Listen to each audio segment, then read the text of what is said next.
ولی گزرے.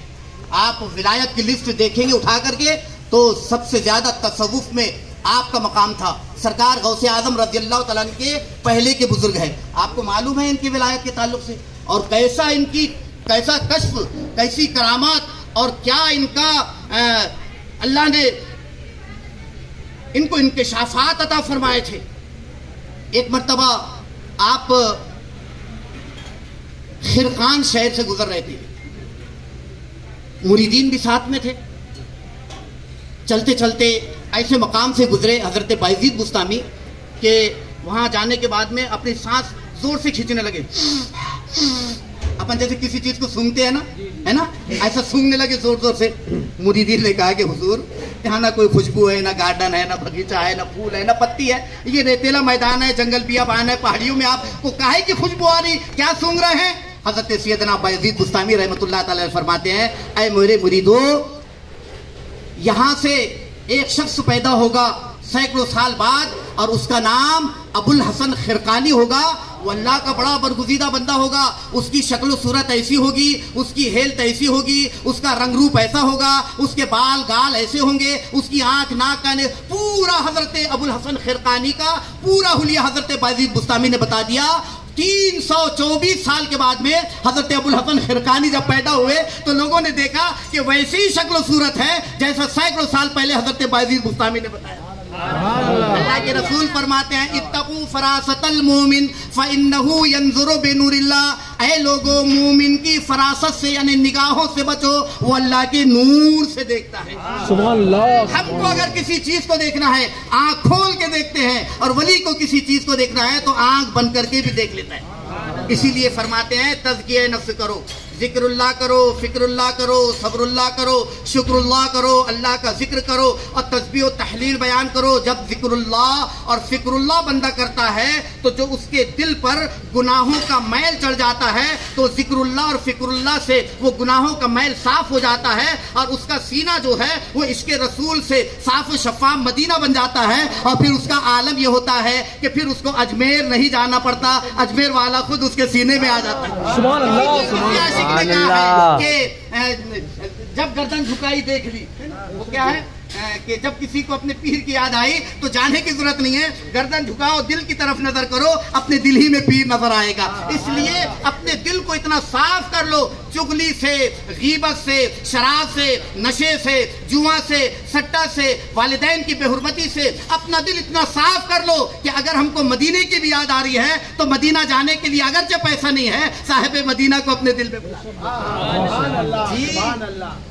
یہ تزکیہ نفس جو بزرگان دین جو کرتے تھے نا, الا اللہ الا اللہ الا اللہ, حق ہو اللہ, یہ کیا ہے؟ یہ ضرب ہے. جیسے ہمارے میلے کچیلے بدن اور کپڑے کو صاف کرنے کے لیے سرف, صابن, سوڈا, شیمپو, کیا کیا اب آ گیا ہے, یہ سب چیزیں ہمارے ظاہر کو صاف کرتی ہے اور اللہ کا ذکر ہمارے باطن کو صاف کرتا ہے. اور ان بزرگوں کی بارگاہوں میں جاؤ تو اوپر سے کم صفائی کرو, اندر سے زیادہ صفائی کرو. یہ اوپر کم دیکھتے ہیں, اندر زیادہ دیکھتے ہیں. سیدنا بایزید بستامی رحمۃ اللہ تعالی علیہ کا ذکر چل رہا تھا, اس کو ذہن میں رکھیے گا. آپ سے پوچھوں گا ذکر کہاں چھوٹا ہے, بات سے بات آ گئی ہے تو عرض کیے دیتا ہوں. حضرت سیدنا جنید بغدادی رضی اللہ تعالیٰ سرکار غوث اعظم کے پہلے کے بزرگ ہے. یہ میں صرف بیک گراؤنڈ اس لیے بتا رہا ہوں کہ ان بزرگوں کو ایسے ہی دعوتیں کھا کر کے, بریانی کھا کر کے ولایت نہیں مل گئی. اپنے عبادت کی, ریاضت کی, تقوی پرہیزگاری کو اختیار کیا اور اپنے والدین کے دلوں کو دکھایا نہیں ہے.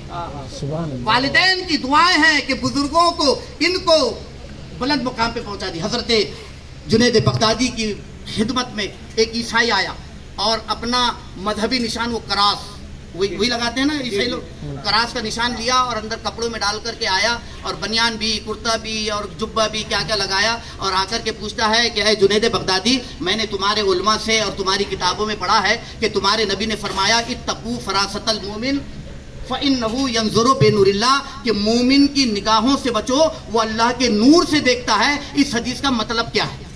ہاں ہم تو حدیثوں کو سنتے ادھر سے سنے ادھر سے نکال دیے, لیکن یہود و نصارہ سن رہے ہیں, اس پر ریسرچ کر رہے ہیں اور اس پر کام کر رہے ہیں کہ یہ کہا پیغمبر نے تو کیوں کہا, یہ کہا قرآن نے تو کیوں کہا. ہم تو قرآن کو صرف اس لیے پڑھ لیتے ہیں, نصاب 2 ختم ہو گئے رمضان میں, 5 ختم ہو گئے, اور کتنی ختم کرو, لیکن خود کے ختم ہونے سے پہلے ترجمہ اعلیٰ حضرت پڑھو, دیکھو پھر ایمان بھی تازہ ہو جاتا ہے اور ماشاءاللہ معلومات کتنی ہوتی ہے. ہاں, کہا کہ یہ حدیث کا کیا مطلب. حضرت سیدنا جنید بغدادی رضی اللہ تعالیٰ ارشاد فرماتے ہیں کہ اے آنے والے شخص, کپڑا پھاڑ, بنین پھاڑ, قمیض پھاڑ, کراس توڑ, کلمہ پڑھ. سبحان اللہ, سبحان اللہ. فرماتے ہیں کہ کپڑا پھاڑ, کراس توڑ, کلمہ پڑھ. اس نے کہا حضرت میں پڑھ تو لیتا ہوں, لیکن یہ بتائیے کہ اس سے پہلے, آپ سے پہلے بہت سارے عالموں کے پاس گئے ہوں میں یہ مسئلہ پوچھنے کے لیے, لیکن کسی نے بھی یہ نہیں بتایا جو آپ نے بتایا ہے اور حقیقت بتایا ہے. اب جنید بغدادی کا جواب سنو. اگر آج کا ہم جیسا مولوی رہتا نا تو کہ ان کو معلوم نہیں تھا. اگر کوئی یہ بول دے, ہاں یہی معاملہ ہو گیا. اگر کوئی دوسرا اپنے سامنے آ کے بولتا حضرت میں نے یہ مسئلہ آپ سے پہلے بھی پوچھا ہوں, تو ہم پھٹ سے بول دیتے نہیں ان کو معلوم نہیں تھا. لیکن کچھ معاملات ایسے ہوتے ہیں, اس کے گرد و نواح کو, اطراف کو, بیک گراؤنڈ کو دیکھنا پڑتا ہے. حضرت جنید بغدادی سے جیسے اسی صحیح نے کہا کہ جناب میں تو یہ حدیث بہت سے تمہارے عالموں اور مفتیوں کے پاس گیا, انہوں نے اتنا سالڈ جواب کسی نے بھی نہیں دیا جو آپ نے دیا. حضرت جنید بغدادی کے اعلیٰ مقام کو دیکھو, ارشاد فرماتے ہیں کہ اے بندے, ان سب کو یہ مطلب معلوم تھا جتنوں کے پاس گیا, لیکن انہوں نے اس لیے نہیں بتایا کہ تیرا ایمان جنید بغدادی کے ہاتھ پر لکھا ہوا تھا. سبحان اللہ. اللہ نے تیرا کلمہ میرے ہتھیلی پر لکھا تھا. اگر تجھ کو وہیں جواب ملتا تو تو وہیں کلمہ پڑھ کے مسلمان ہو جاتا, اور تیرا کلمہ تو میرے ہاتھ پہ لکھا ہوا تھا. آج لے ان کی پناہ, آج مدد مانگ ان سے, پھر نہ مانیں گے قیامت میں اگر مان گیا. آئیے پھر وہیں پر حضرت بایزید بستامی, ہاں نا, یہیں سے چلا تھا نا ٹاپک, ہے نا, سو تو نہیں رہے, تقریر تو نہیں ختم کرنا ہے, تو بول دیجئے سبحان اللہ. حضرت سیدنا بایزید بستامی رحمت اللہ تعالی ہے, کتنے جلیل القدر ولی, اللہ اکبر. ان کی کتابیں پڑھیے, بڑے بڑے ولی جو مقام ولایت پہ پہنچے ہیں وہ سب انہی کی کتابیں پڑھ کر کے پہنچے. آپ ایک مرتبہ اپنی امی کے پاس گئے, کہا امی پڑھ لیا ہوں, لکھ لیا ہوں, عالم فاضل مفتی قاری جو کچھ جو ایسا جو سب بن گیا ہوں, لیکن میں چاہتا ہوں کہ معرفت, اللہ کی معرفت اور ولایت کی منزل حاصل کروں, تو میں چاہتا ہوں کہ مجھے اجازت دو, کچھ سالوں کے لیے میں جنگل میں تنہا اور اکیلے بیٹھ کر کے اللہ کی عبادت کروں گا, تقوی اختیار کروں گا, پرہیزگاری اختیار کروں گا, نوافل کروں گا, تلاوت کروں گا, اللہ کے ذکر میں رہوں گا, دنیا کے جھمیلوں سے ہٹ کر کے اکیلے اللہ کی معرفت اور اس کی منزل طے کرنا چاہتا ہوں, اور اس کی بارگاہ سے ولایت لینا چاہتا ہوں, مجھے اجازت دو. امی نے اجازت دے دی. کیسے بچے تھے, جا رہے نماز پڑھنے کے لیے تو بھی امی سے اجازت دے رہے. اب تو فلم بھی جاتا تو تم کو کیا لگے, جان دو, گناہوں کی طرف جا رہا ہے, کوئی پرواہ نہیں ماں کی. ماں کے حکم بچو, یہ وہ ماں ہے, یہ وہ باپ ہے. رسول اللہ فرماتے ہیں کہ نفل نماز پڑھنے سے بہتر ہے کہ رات بھر ماں کی خدمت کرو, اللہ تمہیں نفل سے زیادہ ثواب عطا فرمائے. آج کہاں کھڑے ہیں ہم, ٹوپی لگا لینے سے مسلمان ہو جاتے, کرتا پیجامہ پہن لیں گے صرف مسلمان ہو جائیں گے, کہ تھوڑی سی داڑھی رکھ لینے سے جمعہ نماز پڑھنے سے مسلمان ہو جائیں گے. نہیں, بندہ مومن اس وقت کامل ہوتا ہے جب اللہ اور اس کے رسول کے فرمان کے ساتھ ساتھ والدین کے حکم کی تعمیل کرتا ہے, تب اللہ اس کی عبادت یہاں پر بھی قبول فرماتا ہے, وہاں پر بھی قبول فرماتا ہے. ماں باپ اللہ کی نعمتوں میں سے عظیم نعمت ہے, دعائیں لے لیا کرو ان کی. بہت جاتے امام صاحب, حضرت گاڑی خرید رہا ہوں دعا کیجئے. ارے حضرت کے پاس کیا جا رہا ہے, حضرت دعا کرتے کہ نہیں کرتے, اور کرتے بھی تو پتہ نہیں دل سے کرتے کہ اوپر سے کرتے.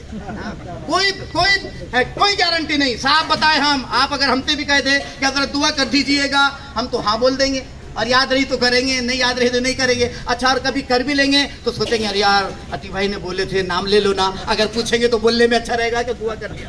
حقیقت بات یہی معاملہ ہے. لیکن وعدہ لا شریک کی قسم, یقین جانیے آپ کسی عالم سے, کسی قاری سے, کسی امام سے, کسی پیر سے, کسی ولی سے, کسی سے بھی دعا کے لیے کہیں تو کوئی گارنٹی نہیں کہ اللہ کی بارگاہ میں مقبول ہو جائے. لیکن رسول اللہ فرماتے ہیں جس کے لیے اس کی ماں اور اس کا باپ دعا کرتے, یہ لازم ہے کہ اللہ ان کی دعاؤں کو اپنی بارگاہ میں قبول فرمائے. گاڑی خریدنے سے پہلے امام کے پاس بعد میں جانا, پہلے اماں کے پاس جاؤ اور جا کر کے کہو اماں گاڑی خرید لاؤں, دعا کر دو, تو گاڑی بھی زندہ باد رہے گی. دنیا میں بھی گاڑی چلے گی, قبر میں بھی گاڑی چلے گی, اور آخرت میں بھی گاڑی چلے گی. اور اگر یہاں آپ نے اجازت نہیں لی تو یہاں پر بھی گاڑی فیل, وہاں پر بھی گاڑی فیل. وَبِالْوَالِدَيْنِ إِحْسَانًا, اللہ کا قرآن فرماتا ہے والدین کے ساتھ حسن سلوک کرو, اچھا برتاؤ کرو, ان کے ساتھ میں ان کی حکم کی فرما برداری کرو اگر دنیا اور آخرت کی بھلائیاں چاہتے ہیں. حضرت بایزید بستامی نے اجازت لی, کہا کہ امی میں جا رہا ہوں, اجازت دیجئے. ماں نے کہا کہ بیٹے جاؤ. اور پھر نماز کے لیے کون روکے گا, ذکر کے لیے کون روکے گا, اللہ کی معرفت کے لیے کون روکے گا. اور معرفت الہی کا جو مقام ہے ولایت میں سب سے اونچا ہے. معرفت مطلب اللہ کی پہچان, اللہ کو جان لینا کہ اللہ ہے کیا. اور یہ سب کے پاس کی بات نہیں ہے جی. اچھے اچھوں کی پگڑیاں اچھل جاتی ہے اور اونچی اونچی ٹوپیاں اڑ جاتی ہے. جب معرفت کا موقع آتا ہے تو اللہ کی معرفت سب کے بس کی بات نہیں ہے. جب بندہ اپنے آپ کو مٹا کر کے اور اپنے آپ کو نیست نابود کر کے اپنے آپ کو بالکل سب سے چھوٹا اور کمتر سمجھ لیتا ہے تب جا کر کے اللہ اس کو عظیم بناتا ہے. لیکن آج تو عالم یہ جناب میری ناک میری ناک, میں بڑا ہوں, میں سیٹ ہوں, میں پریسیڈنٹ ہوں, میں سیکرٹری ہوں, میں عالم ہوں, میں مفتی ہوں, میں بڑا ہوں, میری ناک اونچی رہے گی. اللہ کہتا ہے کہ نہیں, کسی کی ناک اونچی نہیں رہے گی. اگر ناک کو اونچی کرنا ہے تو سجدے میں جا کر کے ناک کو رگڑنا پڑے گا. اللہ اسی کی ناک کو اونچا کرتا ہے جو اپنی ناک کو نیچی کرتا ہے. سبحان اللہ. اور آپ سائنسی اعتبار سے بھی دیکھیے, قبر میں جانے کے بعد اگر جن لوگوں کے جسموں کو اللہ تعالیٰ گلانا چاہے گا, مٹی بنانا چاہے گا, تو ان کے جسم میں سب سے پہلے اگر کوئی چیز مٹی بنتی ہے, گلتی اور سڑتی اور ختم ہوتی ہے تو صرف ناک ہے. اس کو بھی معلوم ہے کہ اپنی ناک کو بہت اونچی کرتا تھا,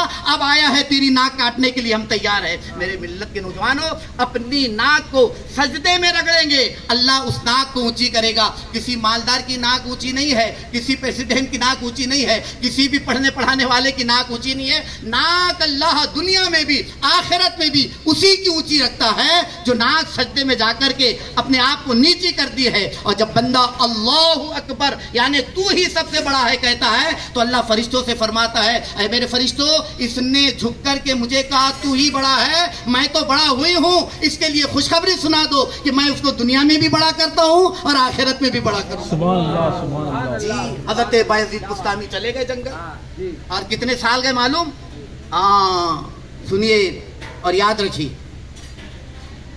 اور میں اسی لیے رک رک کر کے ٹھہر کے ایسی بات کرتا ہوں کہ سننے والوں کو یاد ہو جائے. بھئی اچھا ٹیچر وہی ہے جو اسٹوڈنٹس کو مطمئن کر دے, اور اچھے اسٹوڈنٹس وہ ہے جو اپنے ٹیچر کی بات کو ذہن میں رکھ کر کے اس کو دنیا میں اور آخرت میں کام میں لائے.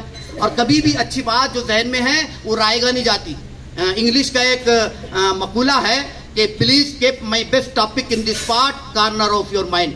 کبھی بھی کوئی بھی اچھی بات جو ہے ذہن میں رکھ لو تاکہ وہ دنیا اور آخرت میں تمہارے کام آئے. حضرت بایزید بستامی چلے گئے جنگل میں. کائے کے لیے گئے؟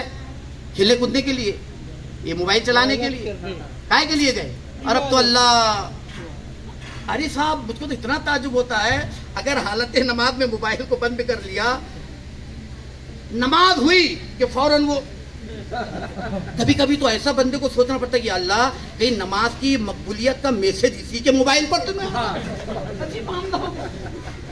ارے بھائی جہاں ضرورت ہے وہیں استعمال کرو, جہاں ضرورت ہے استعمال کرنے کی ضرورت نہیں. اس کی ضرورت کیا ہے؟ وہ بیچارہ جس کام کے لیے پیدا کیا ہے کمپنی نے اس کو, اب وہ جیو ہو کہ مرو ہو, اس سے ہم کو کوئی تعلق نہیں. جس کمپنی نے جس لیے اس کو بنایا ہے وہ کام اپنا برابر کر رہی ہے اور ہم اپنا کام نہیں کر رہے. آپ دیکھیے اس کو کمپنی والے نے کیوں بنایا موبائل, کوئی بھی موبائل ہو, وہ چاہے وہ ٹچ ہو کہ پٹ ہو, ہم کو اس سے کوئی مطلب نہیں. کوئی کیوں بنایا؟ ادھر سے بات جانے کے لیے, ادھر سے بات آنے کے لیے, ادھر کا سلام وہاں تک پہنچانے کے لیے, ادھر کا جواب یہاں تک لانے کے لیے, ادھر کی خبر وہاں تک لے جانے کے لیے, ادھر کی خبر یہاں تک لانے. اسی لیے بنایا نا, اسی لیے بنایا نا.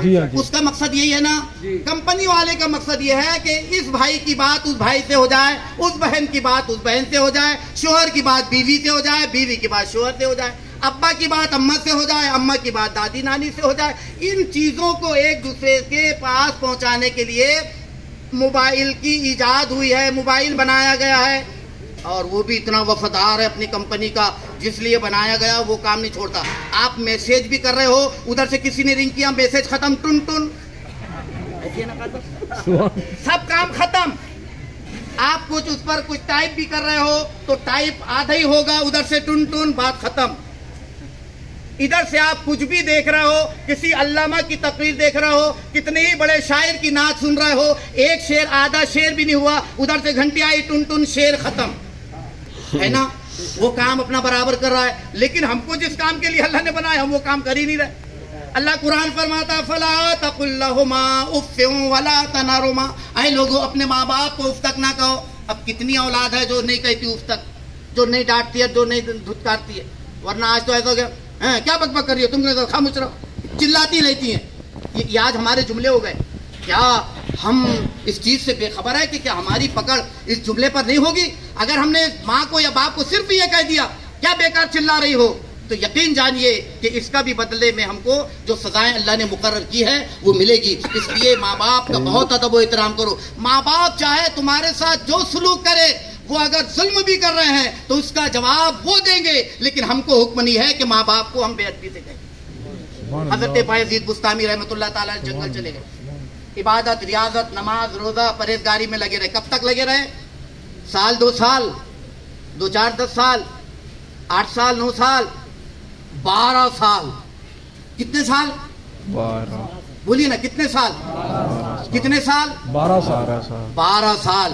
12 سال تک جنگلوں بیابان میں حضرت بایزید بستامی رحمت اللہ تعالی علیہ اللہ کی رضا حاصل کرنے کے لیے, اس کی معرفت حاصل کرنے کے لیے, ولایت کے مقام پر پہنچنے کے لیے 12 سال تزکیہ نفس کرتے رہے. ایک دن یاد آئی کہ چلو امی سے ملاقات کر لیتے ہیں, بہت زمانہ ہوا امی کا چہرہ نہیں دکھا. یہ تھی ولیوں کی نسبت. جی وہ جانتے تھے کہ ماں کے اور باپ کے چہرے کو دیکھنے سے حج مقبول کا ثواب ملتا ہے.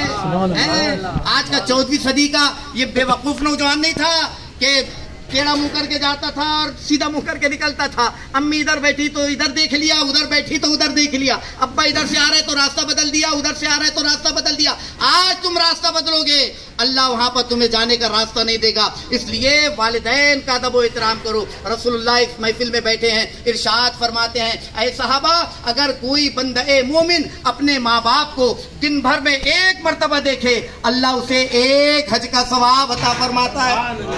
سبحان اللہ. ایک صحابی اٹھ کر کے کھڑے ہو گئے, کہا یا رسول اللہ اگر میں اپنے ماں باپ کو دن بھر میں 2 مرتبہ دیکھوں, رسول اللہ ارشاد فرماتے ہیں جاؤ تمہیں 2 حج کا ثواب ملے گا. ایک صحابی سمجھ گئے کیا دریائے رحمت جوش میں جو پوچھیں گے وہ جواب مل جائے گا. عرض کرتے ہیں یا رسول اللہ اگر میں اپنے ماں باپ کو دن بھر میں 3 مرتبہ دیکھوں, رسول اللہ فرماتے ہیں جا تمہیں 3 حج کا ثواب ملے گا. ایک صحابی پیچھے بیٹھے ہوئے تھے, کھڑے ہو گئے, کہا یا رسول اللہ اگر میں اپنے ماں باپ کو دن بھر میں اگر 100 مرتبہ دیکھوں, رسول اللہ ارشاد فرماتے ہیں اللہ کی ذات سے پوری امید ہے کہ تجھے 100 حج کا ثواب ملے گا. پیسہ خرچ نہیں کرنا پڑتا. اگر حقیقی حج کا ثواب کمانا ہے تو محبت سے ماں باپ کی نگاہوں کو, چہروں کو دیکھتے رہو, اللہ تعالیٰ حج مقبول اور مبرور کا ثواب عطا فرماتا ہے. آج تو دیکھتے نہیں ہیں, جب انتقال ہو جاتا ہے تو چلے امام صاحب کے پاس, حضرت دادی تو خواب میں نہیں دکھ رہی, ناراض ہے کیا؟ کوئی ایسا تعویذ دے دیجیے نا دادی دکھ جائے. دادی کو آج دیکھ رہا ہے, کل دیکھنے کا تھا تو دیکھا نہیں. کل دادی بیٹھی تھی دیکھنا تھا تو دیکھا نہیں, امی بیٹھی تھی دیکھنا تھا تو دیکھا نہیں, نانا بیٹھے تھے دیکھنا تھا تو دیکھا نہیں, دادا بیٹھے تھے خدمت کرنا تھا تو دیکھا نہیں. اور آج بڑا شوق آ گیا 2 4 10 سال کے بعد میں دادی نہیں دکھ رہی. ارے نہیں دکھ رہی تو نہیں دکھ رہی ہے, جب دیکھا تھا تو نہیں دکھی.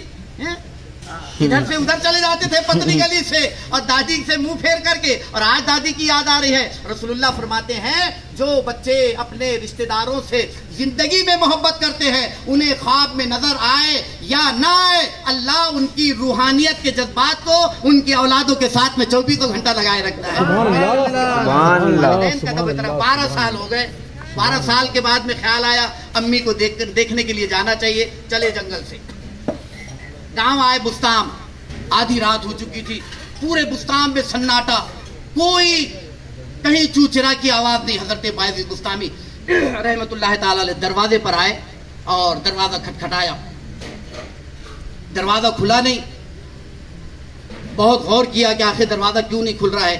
والدہ سو تو نہیں گئی ہے, سوچا کہ نیند میں ڈسٹرب نہیں کرنا چاہیے, چلو بیٹھ جاتے ہیں. آپ بیٹھے اور اپنے کانوں کو دروازے سے لگایا تو کچھ